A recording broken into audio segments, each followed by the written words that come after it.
अस्सलाम वालेकुम, आदाब। ज़ेड न्यूज़ के नेशनल इंटरनेशनल न्यूज़ में आपका खैर मकदम है। मैं मोहम्मद शहबाज। आगे बढ़ने से पहले नजर डालेंगे सुर्खियों पर। अमेरिका ने कहा रूस और ईरान के दरमियानी दफाई ताउन हो रहा है मजबूत। मॉस्को ने तेहरान से सैकड़ों की तादाद में ड्रोन्स किए हासिल जो यूक्रेन पर हमले के लिए किए जा रहे हैं इस्तेमाल। ट्यूनिस के करीब समुंदर में तारिक वतन की कश्तियां डूबी जिसके नतीजे में 5 अफराद हलाक जबकि मुतअद्दिद लापता जिनको ढूंढने की कोशिश है जारी। ट्यूनिस के सदर कैस सईद का बयान, कहा गैर कानूनी पनाह गज़ीरों को रोकने के लिए उनका मुल्क यूरोप के सरहदी गार्ड का किरदार नहीं कर सकता अदा। मुत्तहिदा अरब इमारात के सदर शेख मोहम्मद बिन ज़ायद अल नहयान का तुर्किया के सदर रजब तैयब एर्दोगान से मुलाकात। शेख मोहम्मद ज़ायद ने ट्वीट कर कहा, मुझे इस्तांबुल में सदर एर्दोगान से मिलकर हुई खुशी।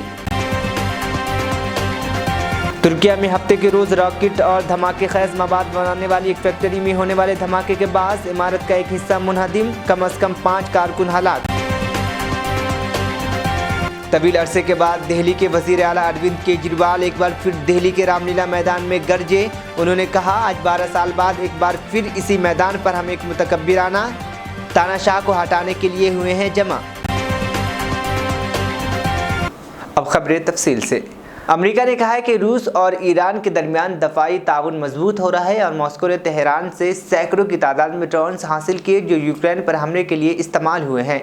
गैर मुल्की खबर रसा इदारे के मुताबिक शाये होने वाली खुफिया दस्तावेजात में व्हाइट हाउस ने कहा कि ड्रोन्स ईरान में तैयार किए गए थे जबकि बहिरा कैपिसन के रास्ते पहुंचाए गए और रूसी अफवाज ने यूक्रेन के खिलाफ इस्तेमाल किए।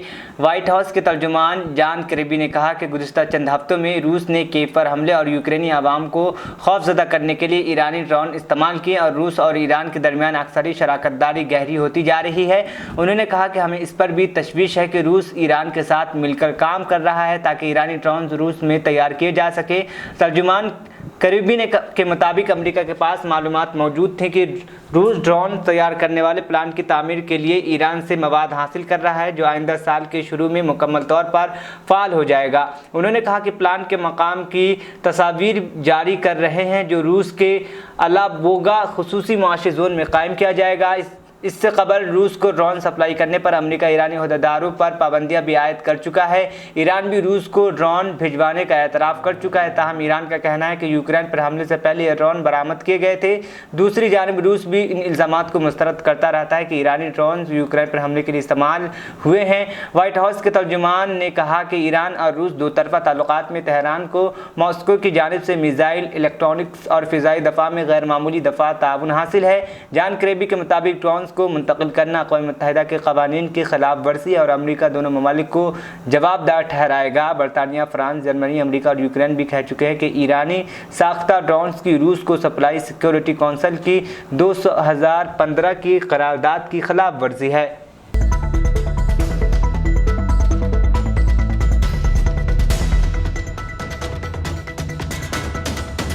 ट्यूनिस के करीब समुंदर में तारिक वतन की 3 कश्तियां डूब गई जिसके नतीजे में 5 अफराद हलाक जबकि मुतअद्दिद लापता हो गए जिसको ढूंढने की कोशिश की जा रही है।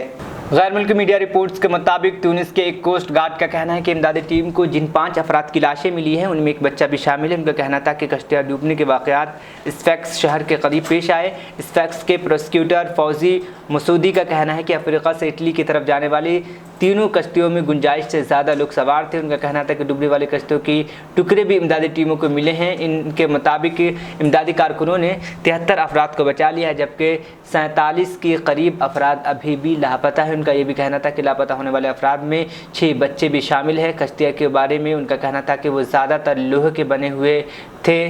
इससे पहले भी इस इलाके में कश्तियाँ डूबने के वाक़यात होते रहते हैं क्योंकि ट्यूनिस से ज़्यादातर लोग इसी रास्ते से इटली जाने की कोशिश करते हैं।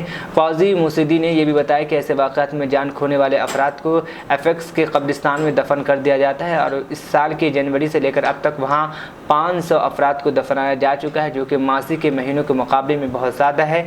2022 में 355 अफराद को वहाँ दफन किया गया था जबकि 2021 में यह तादाद 226 थी। उन्होंने ये भी बताया कि ज़्यादातर लोग जो तारिक वतन का ताल्लुक़ अफ्रीका ममालिक से था और उन्होंने ट्यूनिस के रास्ते ये ख़तरनाक सफ़र किया। ट्यूनिस के हुकाम का कहना है कि साल रवा के पहले 3 माह के दौरान 13,000 से ज़्यादा तारिक वतन को एस्फिक्स के जाने से रोका गया। करीबी ममालिक से ट्यूनिस पहुँचकर फिर समुंदर के रास्ते इटली की तरफ जाने वाले अफराद की तादाद में इजाफा देखने में आया है, जो लीबिया के रास्ते वहाँ पहुँचते हैं। इटली और नीदरलैंड के हुकाम यूरोपीय यूनियन के कमिश्नर प्रेसिडेंट के हमरा आज ट्यूनिस का दौरा भी कर रहे हैं, जिसमें इस मामले पर बात की जाएगी कि समुद्र के रास्ते यूरोप जाने वालों को रोकने के लिए इक़दाम किए जाएं।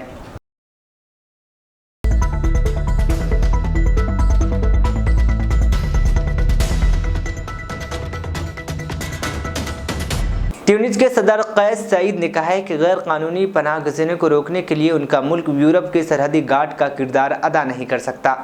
गैर मुल्की खबर रसाई इदारे के मुताबिक हफ्ते को ट्यूनिस के सदर ने यह बात यूरोपीय रहनुमाओं के अपने मुल्क के दौरे पर आमद से कबल कही। यूरोप के बाज़ मुल्कों के रहनुमाओं ने ट्यूनिस के साहिल से बहरे रूम के रास्ते गैर कानूनी पनाह गज़ीनों के बर्र आज़म में बढ़ते आमद पर तशवीश जाहिर की है। जुमे को इटली के वज़ीर आज़म जॉर्जिया मेलोनी ने कहा था कि वो इतवार को नीदरलैंड के वज़ीर आज़म मार्क रोते और यूरोपीय यूनियन कमीशन के चीफ उर्सुला वोन डेर लेनियान से हमरा ट्यूनिस के दौरे में इमदाद की पेशकश करेंगे। ट्यूनिस की हुकूमत को इस वक्त माली बहरान का सामना है। ट्यूनिस के दर्जे को मज़ीद नीचे गिराते हुए यह इम्कान ज़ाहिर किया गया कि मुल्क कर्ज़ों की अदायगी न करने के बाद दिवालिया हो जाएगा और रियासत के मालियाती मसाइल बढ़ जाएंगे। यूरोपीय ममालिक को खदशा है कि माली तौर पर दिवालिया होने से ट्यूनिस से पनाह गज़ीनों की हिजरत में इजाफा होगा, जो रवा साल के पहले चंद माह में बहुत ज़्यादा नज़र आया। ट्यूनिस के लिए IMF का रेस्क्यू पैकेज महीनों से तातुल का शिकार है, क्योंकि सदर कैस सईद ने किस्त की दरकार माशी इस्लाहात को मुस्तरद कर दिया है। डोनर ममालिक ने ट्यूनिस के सदर पर जोर दे रहे हैं कि वह इस्लाहात लाएं, जबकि इटली ने IMF से कर्ज को हतमी शक्ल देने पर जोर दिया है। ट्यूनिस के सदर कैस सईद ने मुल्क के साहिली शहर सफाकस के दौरे के मौके पर कहा कि हल ट्यूनिस के खर्चे पर नहीं होगा, हम उन मुल्कों के लिए गार्ड का किरदार अदा नहीं कर सकते। सफाकस शहर के बंदरगाह और साहिल को यूरोप में गैर कानूनी तौर पर दाखिल होने वाले पनाह गज़ीनों के लिए अहम समझा जाता है, जहाँ से हर साल हज़ारों अफराद कश्तियों के ज़रिए इटली पहुँचने की कोशिश करते हैं। बहर रूम के ख़तरनाक गुज़रगाहों से यूरोप जाने वालों की तादाद उस वक्त बढ़ गई जब कैस सईद ने फरवरी में सब सहारा तारिक वतन के ख़िलाफ़ क्रैकडाउन का ऐलान करते हुए ऐसी ज़ुबान इस्तेमाल की जिसको अफ्रीकी यूनियन ने नस्ल परस्ती पर मबनी करार दिया।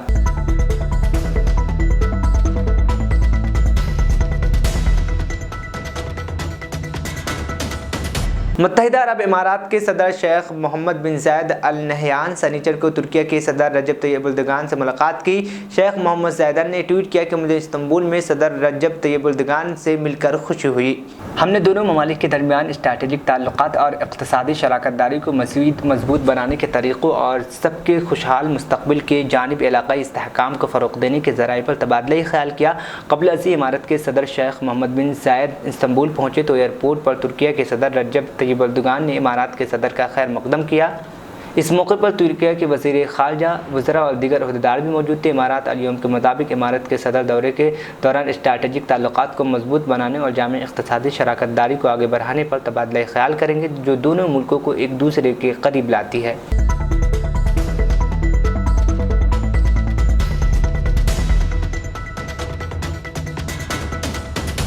मिस्र में सारी ज़िंदगी गिदागरी की ज़िंदगी गुजारने वाली खातून मरने के बाद इंकशाफ हुआ कि वो लाखपति थी। अहलखाने ने बूढ़ी गिदागरी को चंदा कर दफनाया। चंद रोज़ बाद उसके घर में मौजूद डब्बों से 10 लाख मिस्री पौंड बरामद हुए।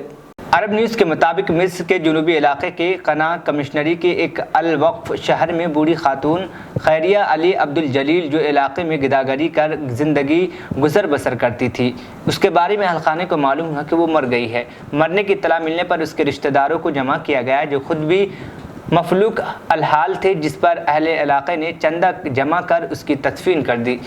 अहले इलाका इस वक्त हैरान रह गए, यानी अहले इलाका जो थे, वहाँ के जो लोग थे, उस वक्त हैरान ज़दा हो गए जब गदागर खातून के मरने के तकरीबन 10 दिन बाद घर को खाली करके उसकी सफाई की गई तो वहाँ बेशुमार प्लास्टिक के डिब्बे मिले, जिनमें हज़ारों की तादाद में सिक्के और छोटे बड़े नोट थे। घर से बरामद होने वाली रकम को जब गिना गया तो वो 10 लाख मिस्री पौंड से ज़्यादा थी। अहले इलाके ने तमाम रकम गदागर खातून के अहलखाने में तकसीम कर दी, जिनमें उसकी 3 बहनें और एक भाई था। अहले इलाका इस बात पर हैरान थे कि उसने सारी ज़िंदगी कसम में ज़िंदगी गुजारी और भीख मांगकर अपना गुजारा करती थी, मगर वो हकीकत में लखपति थी। लखपति होने के बावजूद उसने कभी अच्छी ज़िंदगी नहीं गुजारी, अच्छा खाना नहीं खाया और ना लिबास पहना। अब उसके मरने के बाद तरक़ा के तौर पर मिलने वाले 10 लाख मिस्री पाउंड उसकी वर्षा में तकसीम कर दिए गए।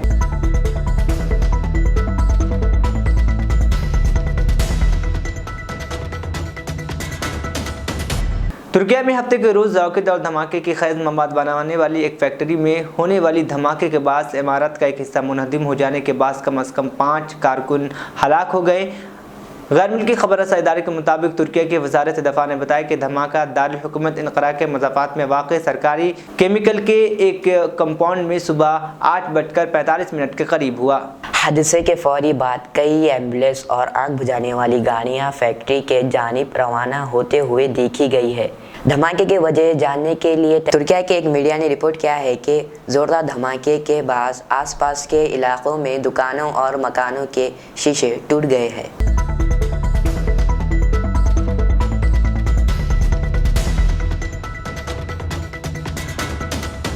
तवील अरसे के बाद दिल्ली के वज़ीर आला अरविंद केजरीवाल एक बार फिर दिल्ली के रामलीला मैदान में हैं। आम आदमी पार्टी ने इतवार यानी 11 जून को एक बड़ी रैली बुलाई। केजरीवाल ने दिल्ली से खिताब करते हुए कहा, 12 साल पहले हम बदौलवानी के खिलाफ इसी मैदान में जमा हुए थे। आज 12 साल बाद एक बार फिर इसी मैदान पर हम एक मुतकब्बिराना शहंशाह को हटाने के लिए जमा हुए हैं। आम आदमी पार्टी के कन्वीनर ने कहा कि मोदी हुकूमत ने दिल्ली के लोगों की हुकूक छीनने के लिए सुप्रीम कोर्ट के फैसले को मुस्तरद कर दिया है। वज़ीर आज़म ने कहा कि वो सुप्रीम कोर्ट के फैसले को नहीं मानते, मैं दिल्ली के लोगों के वोट की इज्जत नहीं करता। आम आदमी पार्टी ने इस रैली को मरकज़ी हुकूमत के ऑर्डिनेंस के खिलाफ मुनाकिद किया। आम आदमी पार्टी ने इल्ज़ाम लगाया कि मरकज़ी हुकूमत दिल्ली की मुंतखब हुकूमत को काम करने नहीं देना चाहती। अरविंद केजरीवाल के साथ पंजाब के वज़ीर आला भगवंत मान के साथ साबिक़ मरकज़ी वज़ीर और राज्यसभा के रुकन कपिल सिब्बल ने भी रैली में शिरकत की। केजरीवाल रैली में शिरकत के लिए कपिल सिब्बल का शुक्रिया अदा किया। कपिल सिब्बल ने कहा कि बीजेपी वाले मुझे रोज़ाना गालियाँ देते हैं, मेरी तौहीन करो, लेकिन मुझे अपनी तौहीन की कोई परवाह नहीं है। मैं दिल्ली के लोगों के लिए लड़ रहा हूँ, सुप्रीम कोर्ट के फैसले की पासदारी करूँगा। उन्होंने कहा कि 140 करोड़ लोग इस ऑर्डिनेंस की मुखालफत करेंगे। केजरीवाल ने कहा कि मुझे नहीं मालूम कि मोदी जी दिल्ली के पीछे क्यों पड़े हैं। 2014 में दिल्ली के लोगों ने बीजेपी को 7 लोकसभा सीटें दी थी। दिल्ली वालों ने कहा कि मोदी जी दिल्ली का ख्याल रखेंगे। दिल्ली के लोगों ने असेंबली में बीजेपी के सिर्फ 3 सीटें दी। इसका मतलब साफ है कि दिल्ली वालों ने कहा कि मोदी जी दिल्ली की तरफ मत देखो। केजरीवाल ने मज़ीद कहा कि 2019 में दोबारा लोकसभा की तमाम सीटें बीजेपी को दी, जबकि 2020 के दिल्ली असम्बली इंतखाबात में 70 में से 62 असम्बली सीटें आम आदमी पार्टी को दी गई। फिर साफ कह दिया गया कि दिल्ली की तरफ मत देखना। केजरीवाल ने कहा कि अरे मोदी जी आप मुल्क को संभालें, मुल्क तो आपसे संभल नहीं रहा है। केजरीवाल ने कहा कि गुजरात के वज़ीर आला और मुल्क के वज़ीर आज़म समेत मोदी जी 21 साल से हुकूमत कर रहे हैं और मैं 8 साल से हुकूमत कर रहा हूं। केजरीवाल ने चैलेंज किया कि कोई मोदी जी के 21 साल और मेरे 8 साल का मवासना करे, देखे किसने ज़्यादा काम किया है। केजरीवाल के सामने खिताब करते हुए पंजाब के वज़ीर आला भगवंत मान ने कहा कि ये ताकत का मुजाहिरा नहीं है, हम यहाँ सिर्फ इसलिए आए हैं ताकि इस मामले को आवाम तक पहुँचाया जा सके। आवाम धूप में कतार में खड़े होकर अपने पसंद के लीडर का इंतखाबात करते हैं, लेकिन मोदी जी और बीजेपी नहीं चाहती कि कोई दूसरी पार्टी हुकूमत बनाए। उन्होंने कहा कि ये जो आवाम है धूप में, सख्त धूप में खड़े होकर अपने लीडर का इंतखाब करते हैं, लेकिन मोदी जी और बीजेपी नहीं चाहती कि कोई दूसरी पार्टी हुकूमत बनाए।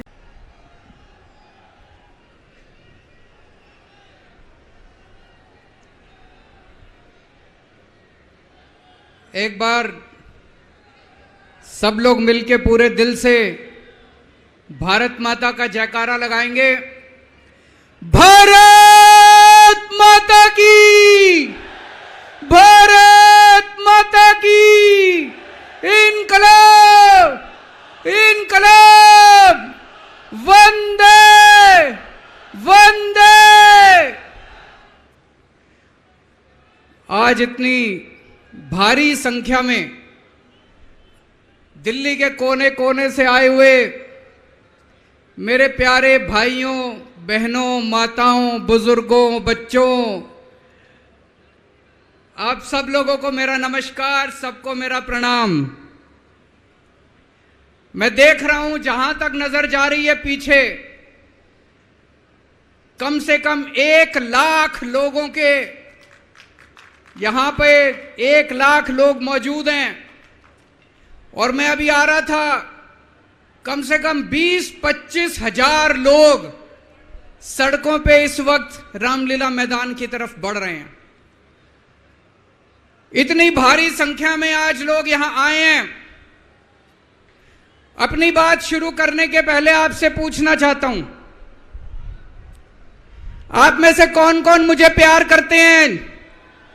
जरा हाथ खड़े करके बताओ कौन कौन प्यार करता है। आपका बहुत बहुत शुक्रिया इस प्यार, इस मोहब्बत के लिए। लेकिन अब जो लोग मेरे से प्यार करते हैं, सबसे पहले एक बात आपसे मांगना चाहता हूं। जैसा अभी सौरभ भारद्वाज जी ने कहा, सब लोग अपने अपने मोबाइल फोन निकाल लो। अभी हम देख रहे हैं यहां पे कम से कम 40-50 वीडियो कैमरा, टीवी वालों के कैमरा मौजूद हैं। अब इस मैदान में 1 लाख कैमरे चालू हो जाएंगे, 1 लाख कैमरे।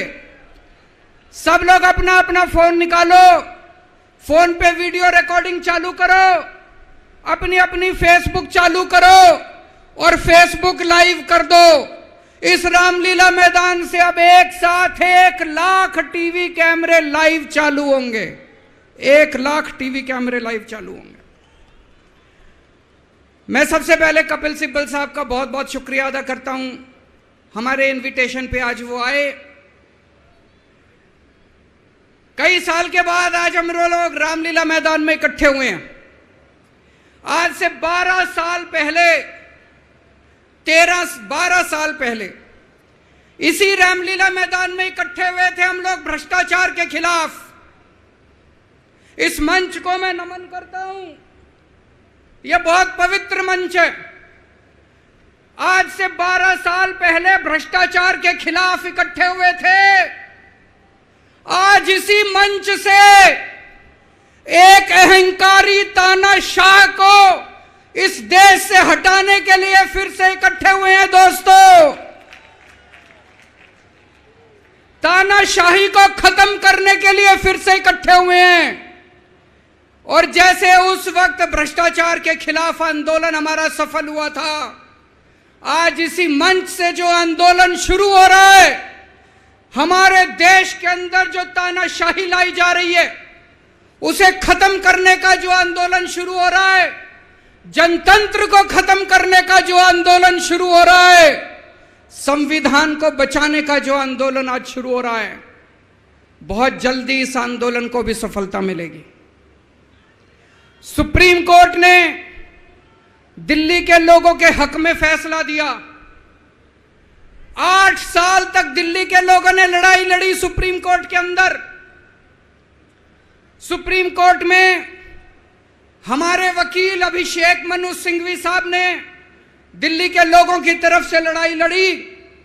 सबसे पहले मैं आज इस मंच से सिंघवी साहब का भी दिल्ली के लोगों की तरफ से शुक्रिया अदा करता हूं, जिन्होंने दिल्ली के लोगों को उनका हक दिलाया।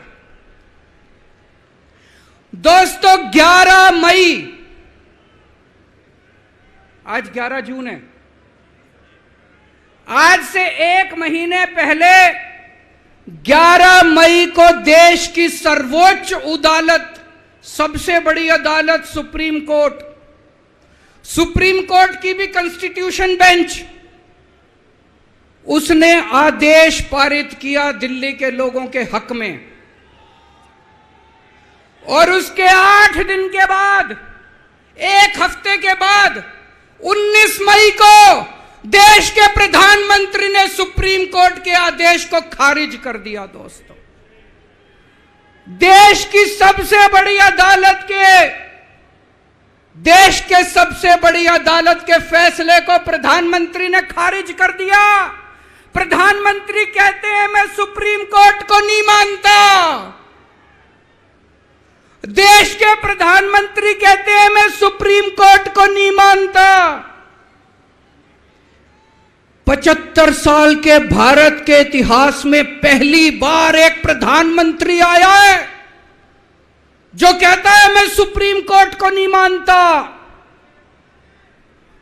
पूरे देश के लोग स्तब्ध हैं। पूरे देश के लोगों को यकीन नहीं हो रहा, इतना अहंकारी प्रधानमंत्री, प्रधानमंत्री को इतना अहंकार। प्रधानमंत्री कहता है मैं सुप्रीम कोर्ट को नहीं मानता। देश के गली गली में चर्चा हो रही है, घर घर में चर्चा हो रही है, ये मोदी जी को क्या हो गया, इतना अहंकार हो गया इनको, इतना अहंकार हो गया इनको। दोस्तों, देश के अंदर अब जनतंत्र खत्म हो रहा है, इसी को तानाशाही कहते हैं। जब देश का प्रधानमंत्री कहता है मैं सुप्रीम कोर्ट को नहीं मानता, इसी को तानाशाही कहते हैं, इसी को हिटलर शाही कहते हैं, जनतंत्र खत्म होना कहते हैं। मैं बताना चाहता हूं आखिर इस सुप्रीम कोर्ट के आदेश में ऐसा क्या है। सुप्रीम कोर्ट ने ऐसा क्या कह दिया कि प्रधानमंत्री जी कह रहे हैं कि मैं सुप्रीम कोर्ट के आदेश को नहीं मानता। सुप्रीम कोर्ट ने अपने आदेश में बोला कि भारत एक जनतंत्र है, भारत में जनता सुप्रीम है, जनता अपनी सरकार चुनती है, उस सरकार को जनता के काम करने का पूरा अधिकार होना चाहिए। दिल्ली में भी लोग सरकार चुनते हैं, दिल्ली की सरकार को भी, जिस भी सरकार को दिल्ली के लोग चुनते हैं, चाहे इस पार्टी की सरकार हो चाहे उस पार्टी की सरकार हो, सुप्रीम कोर्ट ने कहा कि जो भी सरकार दिल्ली के लोग चुनते हैं, जनता सुप्रीम है, दिल्ली की जनता सुप्रीम है, उस सरकार को काम करने का अधिकार होना चाहिए। मैं आपसे पूछना चाहता हूं, क्या सुप्रीम कोर्ट ने गलत बोला? क्या प्रधानमंत्री को सुप्रीम कोर्ट का आदेश मानना चाहिए?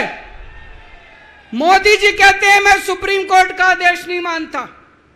मोदी जी ने अध्यादेश पारित कर दिया और सुप्रीम कोर्ट के आदेश को खारिज कर दिया। मोदी जी का अध्यादेश क्या कहता है? प्रधानमंत्री जी ने यह जो अध्यादेश पारित किया, यह क्या कहता है? मोदी जी का अध्यादेश कहता है कि अब दिल्ली के अंदर जनतंत्र नहीं होगा, अब दिल्ली के अंदर तानाशाही चलेगी, अब दिल्ली के अंदर जनता सुप्रीम नहीं है, अब दिल्ली के अंदर एलजी सुप्रीम होगा। अब दिल्ली के अंदर चाहे जनता जिसको मर्जी वोट दे, चाहे जनता जिसकी मर्जी सरकार बनाए, प्रधानमंत्री जी कहते हैं सरकार तो मैं ही चलाऊंगा, मेरी तानाशाही चलेगी, अब जनता सुप्रीम नहीं है, जनता की नहीं चलेगी, जनता की सरकार की नहीं चलेगी। प्रधानमंत्री जी कहते हैं एलजी के जरिए मैं सरकार चलाऊंगा। 26 जनवरी 1950 को हमारे देश का संविधान लागू हुआ।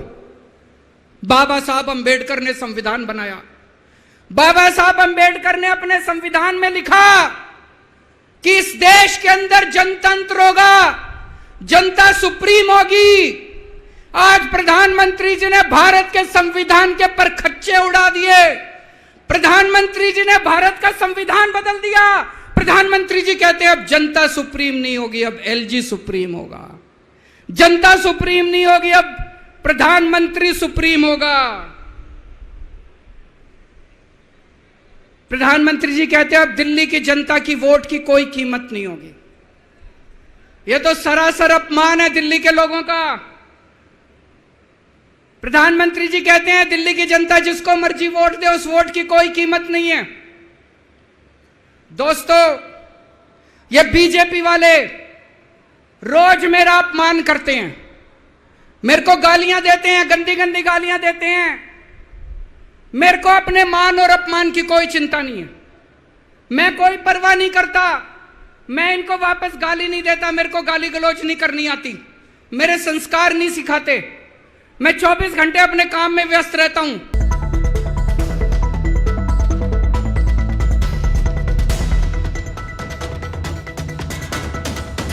दिल्ली की एक अदालत ने 2020 के शुमाल मशरक़ी दिल्ली फसादात से मुतालिक एक मामले में शिकायत दहिंदा के जरिए मुलजिम की शनाख्त करने का झूठा दावा करने के सब दिल्ली पुलिस की सख्त सरंजिश की है। इस मामले में मुलजिम नूर मोहम्मद को फसाद और गैर कानूनी इज्तिमा से मुतालिक जुराइम से बरी करने का फैसला भी सुना दिया।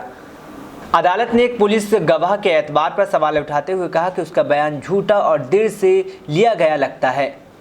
कोर्ट के चीफ मेट्रोपॉलिटन मजिस्ट्रेट ने कहा, ये बात है कि पुलिस ने शिकायत दहिंदों को एक गवाह की शक्ल में गलत तरीके से पेश किया, जो जाहिर करता है कि फरीक का इस्तगासा ये कहना कि नूर मोहम्मद ने जुर्म किया था झूठ है। जस्टिस का एक हेड कांस्टेबल के जरिए नूर मोहम्मद की शनाख्त से मुतालिक भी अंदेशा जाहिर किया और कहा कि हेड कांस्टेबल का ये दावा दुरुस्त नहीं लगता कि वो फसाद का चश्मदीद था। अदालत ने जुर्म को देखने के बावजूद कार्रवाई करने या सबूत पेश करने में हेड कांस्टेबल की नाकामी पर रोशनी डाली। जज ने कहा कि जब फसाद और लूटपाट हो रहा था तो पुलिस अफसर को भीड़ को रोकने की कोशिश करनी चाहिए थी, जबकि वो खामोश तमाशाई के शक्ल में वहां खड़ा था। इस पर गवाह के जरिए कोई वजाहत नहीं दी गई। पुलिस अफसर ने खड़े होकर सिर्फ देखते रहे और हादसे हो जाने का इंतजार करते रहे। उसने जुर्म किए जाने की वीडियो बनाना भी मुनासिब नहीं समझा। फरीक इस्तगासा के दूसरे गवाह एक कांस्टेबल ने कबूल किया कि उसने जुर्म की रिपोर्ट नहीं और जुराइम पेशों की शनाख्त नहीं की। तजादात के सबब अदालत ने कांस्टेबल की गवाही को नाकाबिल एतबार माना। जज को यह यकीन करना मुश्किल लगा कि एक पुलिस अफसर की शक्ल में हेड कांस्टेबल ने जुर्म की रिपोर्ट नहीं की या जुराइम पेशों की गिरफ्तार करने की कोई कोशिश नहीं की। अदालत ने कहा कि यकीन करना मुश्किल है कि जिस पुलिस अफसर ने अपने पोस्टिंग वाले इलाके में जुर्म होते हुए देखा, उसने इस सिलसिले में कोई शिकायत क्यों नहीं की। उन्होंने FIR दर्ज करने के लिए कभी भी अपने पुलिस स्टेशन को मामले की इत्तला क्यों नहीं दी। उन्होंने फौरी पुलिस मदद लेने के लिए 100 नंबर पर फ़ोन नहीं किया। उन्होंने किसी भी मुजरिम को गिरफ्तार करने की कोई कोशिश क्यों नहीं की। जज ने कहा कि उसने दावा किया कि उसने भीड़ को रोकने की कोशिश की, लेकिन उसे कंट्रोल नहीं कर सका। अगर इसमें भीड़ को रोकने की हिम्मत थी तो वो जुराइम पेशों को गिरफ्तार करने की कोशिश भी कर सकता था, लेकिन उसने ऐसा नहीं किया। शिकायत दहिंदों से ये पूछने की जहमत उठाएंगे क्या शिकायत दहिंदों ने मामले की इत्तला पुलिस को दी थी। अदालत ने यह भी कहा कि हेड कांस्टेबल और शिकायत दहिंदा का नूर मोहम्मद से पूछताछ के दौरान पुलिस स्टेशन में मौजूद होना इत्तफाक की बात लगती है। अदालत ने कहा कि जाहिर है कि शिकायत दहिंदा पुलिस स्टेशन नहीं आया और FIR दर्ज होने के बाद ये पहली बार था जब शिकायत दहिंदा अपने मामले की पूछताछ करने के लिए पुलिस स्टेशन आया था। अदालत ने कहा कि नूर मोहम्मद को सिर्फ शोबात के बुनियाद पर कसूरवार नहीं ठहराया जा सकता, क्योंकि सज़ा के लिए सबूत की ज़रूरत होती है।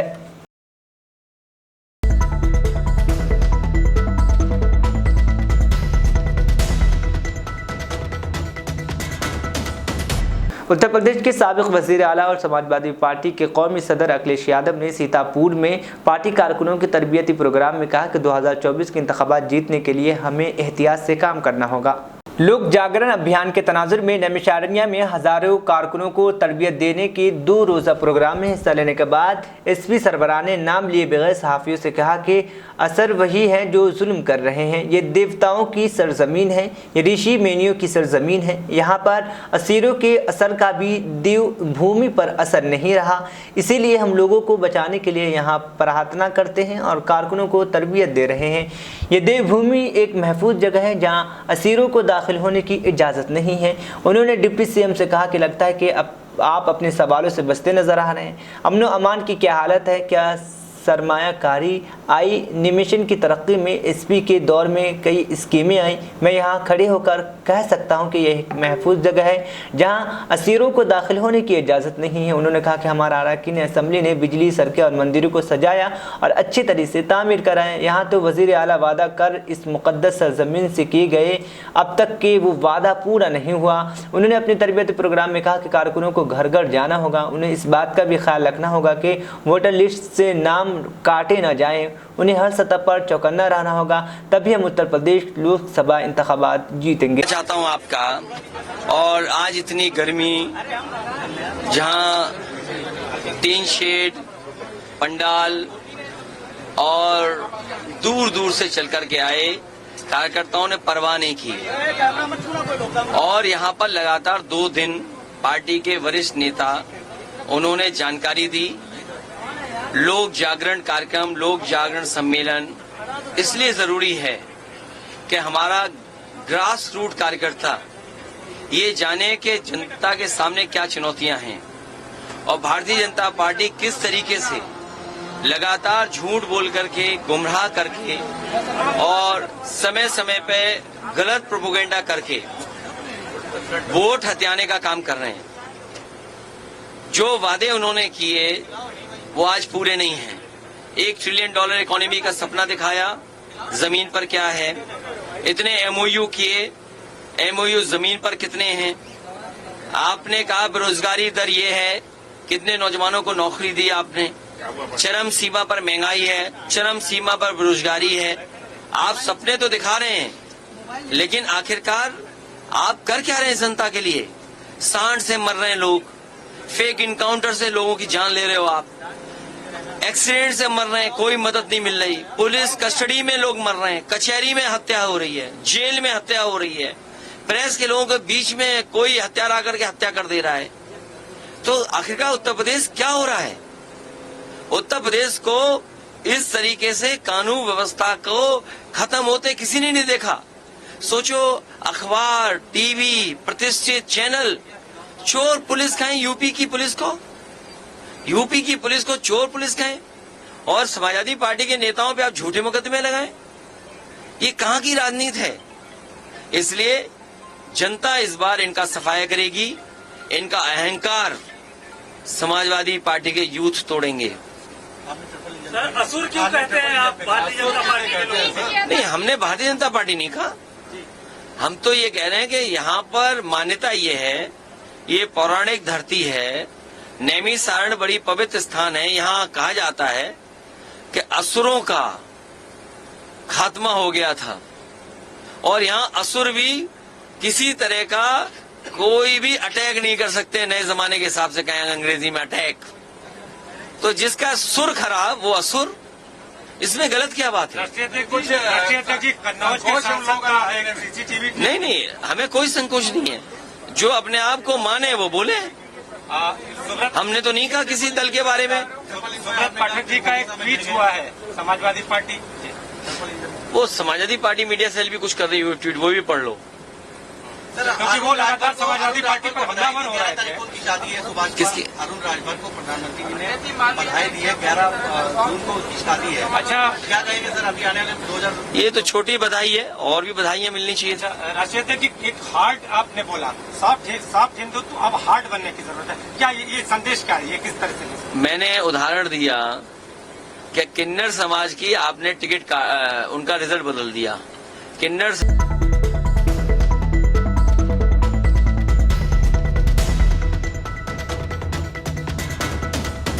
आखिर में सुर्खियां एक बार फिर।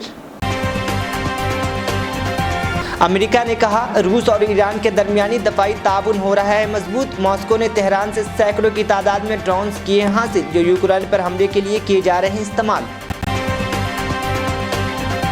ट्यूनिस के करीब समुंदर में तारिक वतन की कश्तियां डूबी, जिसके नतीजे में 5 अफराद हलाक, जबकि मुतअद्दिद लापता, जिनको ढूंढने की कोशिश है जारी। ट्यूनिस के सदर कैस सईद का बयान, कहा गैर कानूनी पनाह गजीरों को रोकने के लिए उनका मुल्क यूरोप के सरहदी घाट का किरदार नहीं कर सकता अदा। मुत्तहिदा अरब इमारात के सदर शेख मोहम्मद बिन ज़ायद अल नहयान का तुर्किया के सदर रजब तय्यब एर्दोगान से मुलाकात। शेख मोहम्मद ज़ायद ने ट्वीट कर कहा, मुझे इस्तांबुल में सदर एर्दोगान से मिलकर हुई खुशी। तुर्किया में हफ्ते के रोज रॉकेट और धमाके खैज मवाद बनाने वाली एक फैक्ट्री में होने वाले धमाके के बाद इमारत का एक हिस्सा मुनहदिम, कम से कम 5 कारकुन हलाक। तवील अरसे के बाद दिल्ली के वजीर आला अरविंद केजरीवाल एक बार फिर दिल्ली के रामलीला मैदान में गरजे। उन्होंने कहा, आज 12 साल बाद एक बार फिर इसी मैदान पर हम एक मुतकब्बिराना तानाशाह को हटाने के लिए हुए हैं जमा।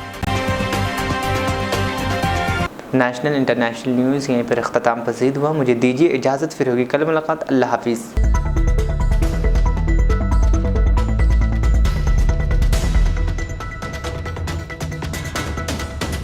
मेहनत, लगन, निफासत का हसीन मरकज जौहरी, क्राफ्टेड जस्ट फॉर यू। मियार और एतमाद की रिवायत, जेवरात ऐसे कि आपका दिल जीत लें। जौहरी के दिलकश डिजाइन आपको दूसरों से मुनफरिद बनाए। हम हर किस्म की डिजाइन की ज्वेलरी ऑर्डर्स पर भी बनाते हैं, कोई यूं ही नहीं बनता। जौहरी दुनिया भर के 15,000 से ज्यादा के डिजाइन मौजूद हैं, जो आपके दिलों को भाएं। इतने खूबसूरत डिजाइन की ज्वेलरी कहीं और न मिले। कारीगरी के असली मायने आपको जौहरी पर तशरीफ लाने पर ही पता चलेंगे। हर 916 हॉलमार्क ज्वेलरी पर only 4.9% wastage, no making charges. जौहरी, crafted just for you. Gold, diamonds and platinum.